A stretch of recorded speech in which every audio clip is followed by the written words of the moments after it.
Welcome back to the subject Object-Oriented Analysis and Design. Today's topics are UML Class Diagram, UML Class Notations, Purpose of Class Diagram, Benefits of Class Diagram, How to draw the class diagram. So as we know that UML Class Diagram is a visual tool that represents the structure of the system by showing its class, attributes and methods and the relationship between the classes. It helps everyone involving in the project like developers, designers, understanding how the system is organized and how its components are interacted each other. So if you see, this is a diagram of a class diagram example for an animals. So you can find a parent class by name animal and the attributes are age, gender, and if you go to the third partition, there the methods represents like whether the animal is a mammal or it is an amphibian or it is a reptile. So what kind of animal it is. Now when we see the child classes, the first class is a duck which is a bird category, whereas the fish which can swim, whereas the zebra which is going to be walk. So based on the characteristics of the child class, here we are representing the method or the function. And the relationship which we are considered is an inheritance, where all the child are dependent on the parent class called name and they are extracting the functionalities called whether the animal is a mammal or it is an amphibian or it is an reptile. So these are the notations of the class diagrams. Coming to the first notation, how to represent a class. So as we know that the first partition will represent the name of the class, the second partition represents the attributes, the third partition represents the operations.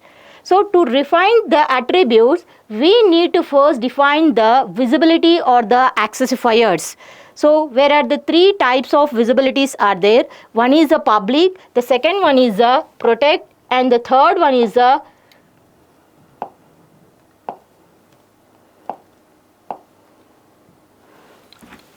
So we know that a class can be represented with a rectangle box and this is divided into three partitions where the first partition represents the name of the class and the second partition represents the attributes. These attributes should be represented first with visibility or accessifiers where that are considered as the plus symbol which is an public, whereas the subtraction symbol which is represented for the private and the hash symbol which is represented for the protect.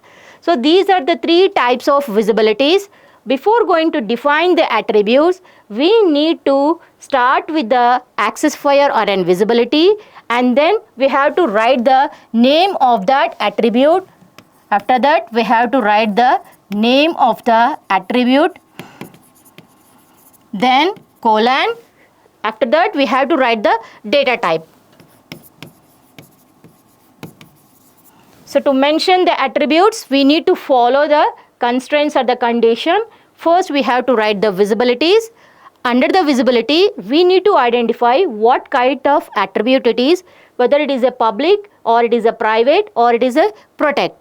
And then we have to give the name of the attribute, then colon. After that, we have to write the data type. So this is a way how to define the attributes. Then we have to mention the operators or the methods.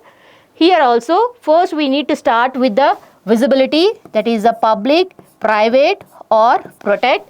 Then we have to write the name of the method.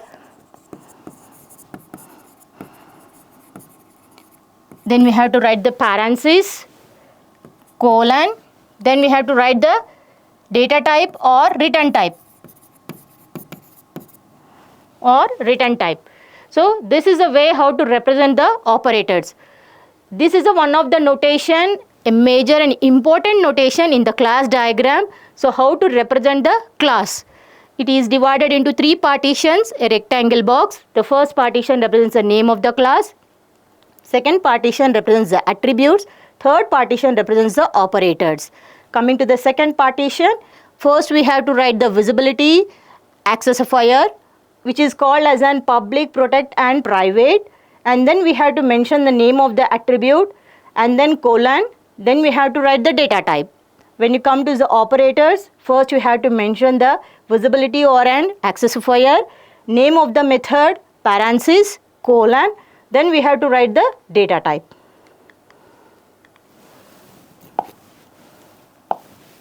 Coming to the second notation, which is an visibility notation.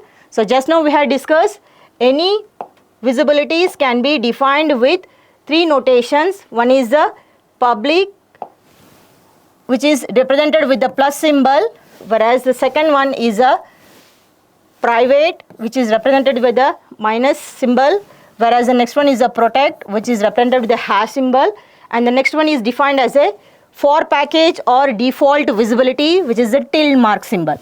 So this is not mandatory, but first three are very important before going to define attributes or the methods. Based on these notations only, it is giving the premises or the giving the permission to access one class to the another class.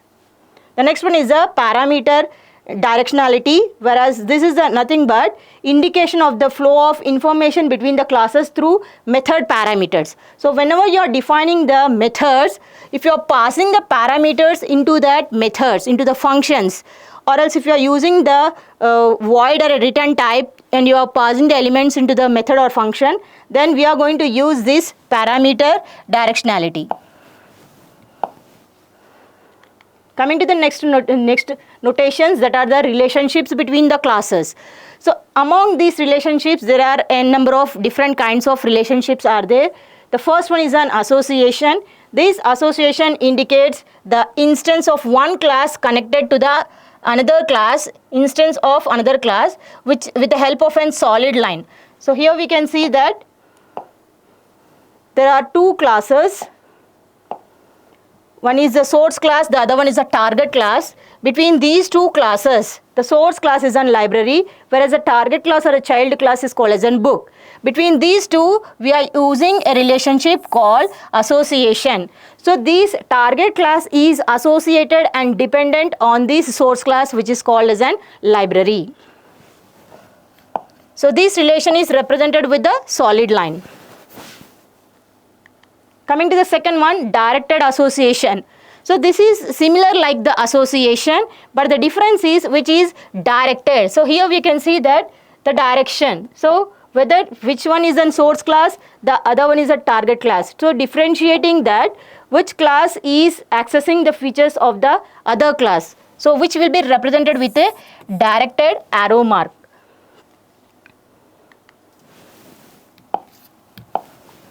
Coming to the next one, aggregation.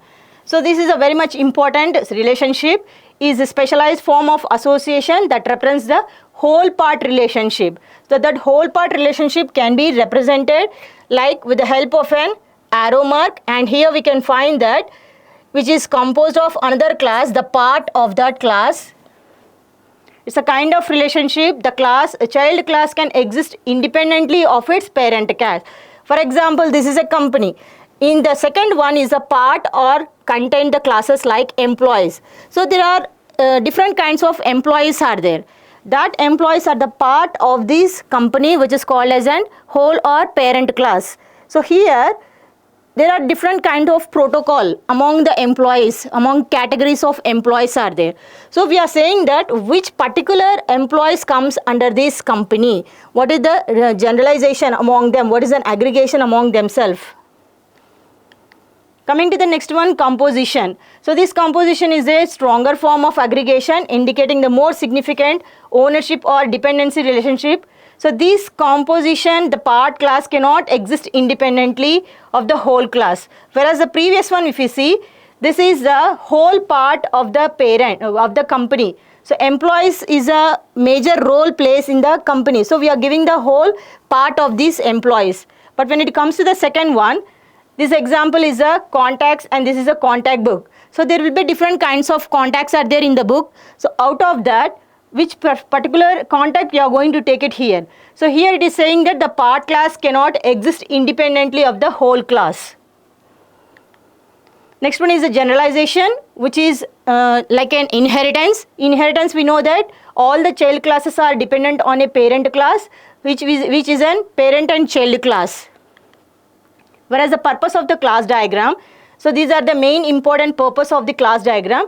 This is the only UML that can appropriately depicts the various aspects of the OOPS concept. So when you talk about the object-oriented programming languages, this especially class diagram will define all the elements or all the functionalities of an OOPS object-oriented programming languages.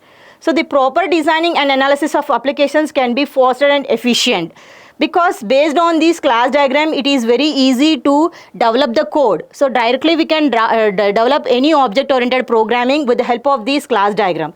So this class diagram based for development and component diagrams.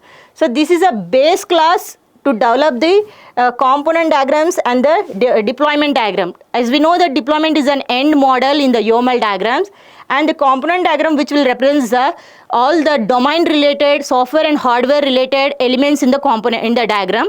So these two diagrams are dependent on the class diagram, whereas the incorporates forward and reverse engineering. So with the help of this class diagram it is possible to develop the forward and reverse engineering.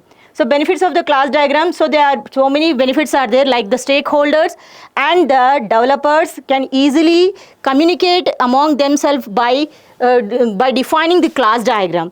And the next one is, it is very easy to understand the relationship among the classes and how the classes are dependent and how they can access the elements.